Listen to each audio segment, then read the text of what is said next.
let's read this question. The question says, at 10 degrees Celsius, the density of 5 mole solution of KCl is x gram per ml, right? The solution is cooled to minus 21 degrees Celsius. The molality of the solution will remain unchanged. The reason है molality of the solution does not change with temperature as mass remains unaffected with temperature, right? In the light of above statements, choose the correct answer. Right हमें बताना है कौन सा answer correct है. Option A है both assertion reason are true, reason is correct explanation of assertion. Option B है both assertion and reason are true but reason is not the correct explanation of assertion. Option C है A is true but R is false. Option D है A is false but R is true. Right.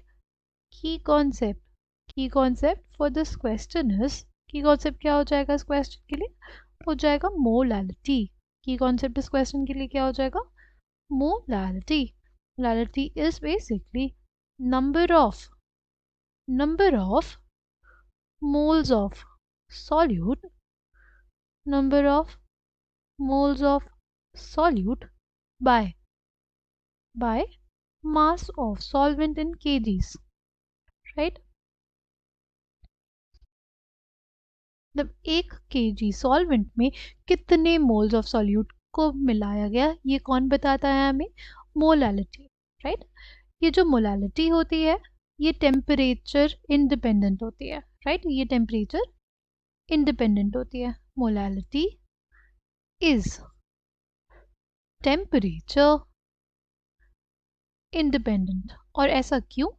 ऐसा इस वजह से होता है क्योंकि जो मास ऑफ सॉल्वेंट है, जो हमारे पास मास ऑफ सॉल्वेंट है वो क्या होता है?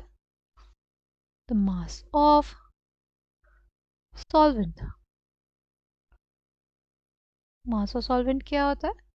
Mass of solvent is not dependent on temperature. ऐसा नहीं होगा कि 10 डिग्री सेल्सियस पे मास ऑफ सॉल्वेंट हमारे पास कुछ हो और -21 डिग्री सेल्सियस पे मास ऑफ सॉल्वेंट कुछ और हो जाए. मास ऑफ सॉल्वेंट हमेशा सेम रहेगा. Right. It will be same, it will be constant. इस वजह से हमारे पास मोलालिटी भी जो होती है वो अनअफेक्टेड होती है ड्यू टू टेम्परेचर. राइट.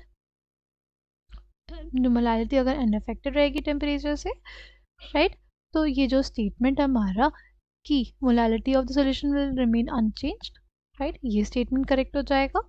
और the molality of a solution does not change with temperature as mass remains unaffected with temperature. ये स्टेटमेंट भी करेक्ट है. दोनों ही स्टेटमेंट करेक्ट है और रीजन करेक्टली एक्सप्लेन कर रहा है असर्शन को, इसलिए हमारे पास option A will be the correct answer for this question. I hope you understood it well. Thank you and all the